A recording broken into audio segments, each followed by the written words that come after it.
Hi students, when you look around, you see both living and non-living things. You must have wondered and asked yourself, what is that make an organism living?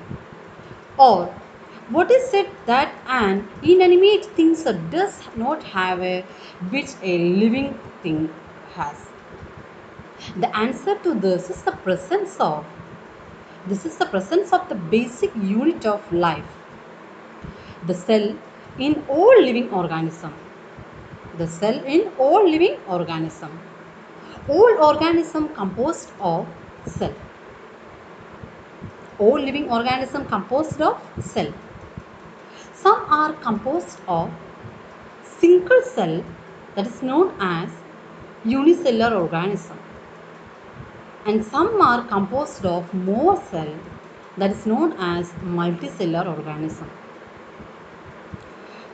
I hope all of you understood now which topic now we are going to study. Yes, the topic is cell and cell theory. Introduction of cell and cell theory. Today we are going to studying introduction of cell and cell theory. We are going to study today the cell. We must know about word cytology. We must know about cytology. Cytology. Have you heard the word cytology?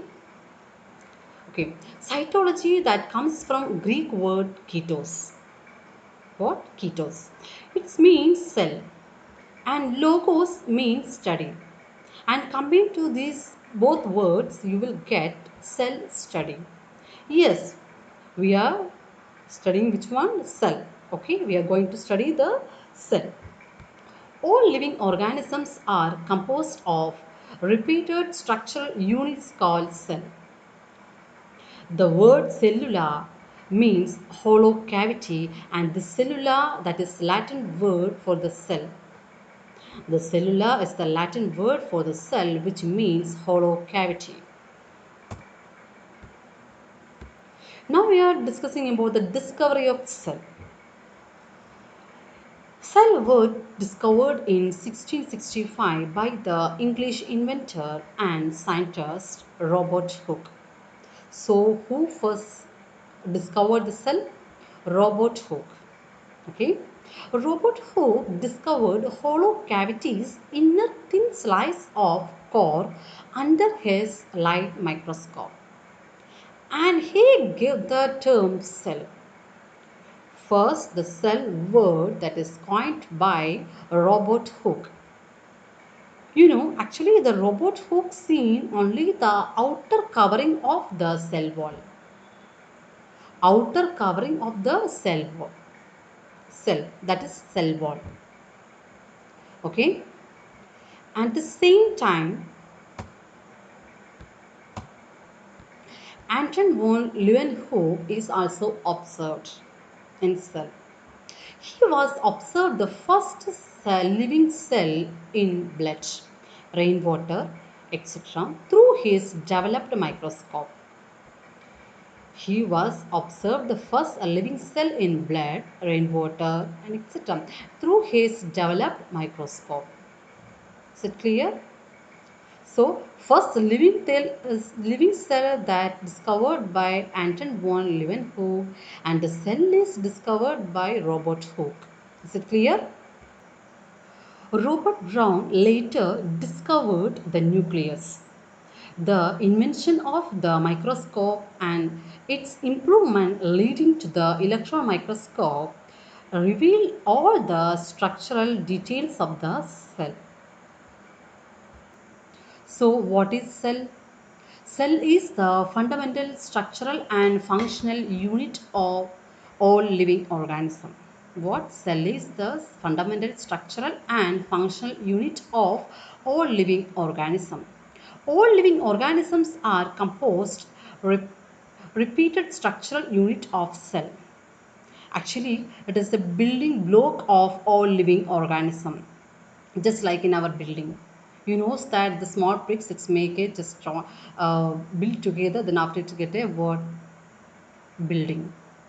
Same, the cell is the building block of the living thing. Is it clear? Next, we are going to discussing about that cell theory. This is the most important theory. See, the cell theory. In 1838, Matthias Gleaton, a German botanist, examined a large number of plants and observed that all plants are composed of different kinds of cells which form the tissues of the plant. At about the same time, Theodore Swan, in 1839, a British zoologist studied different types of animal cells and reported that cells had a thin outer layer which today is called as plasma membrane.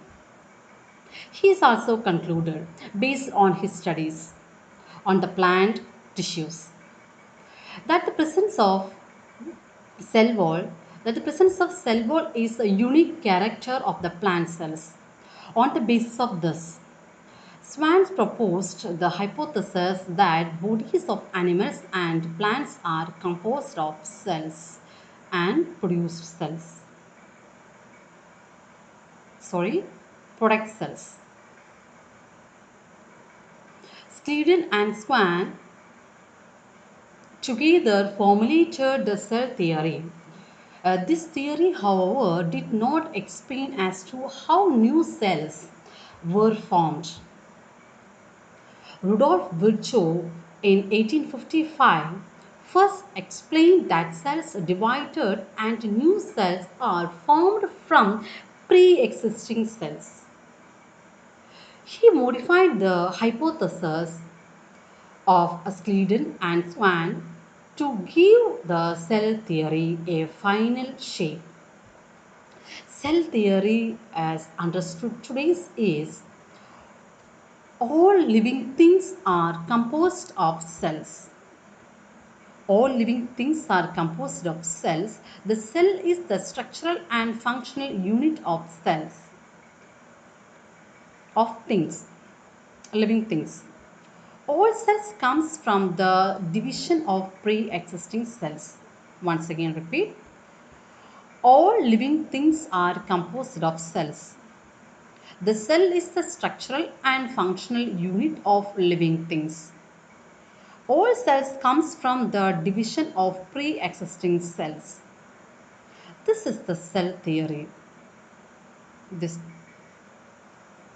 I hope all of you understood this topic. Thanks for watching.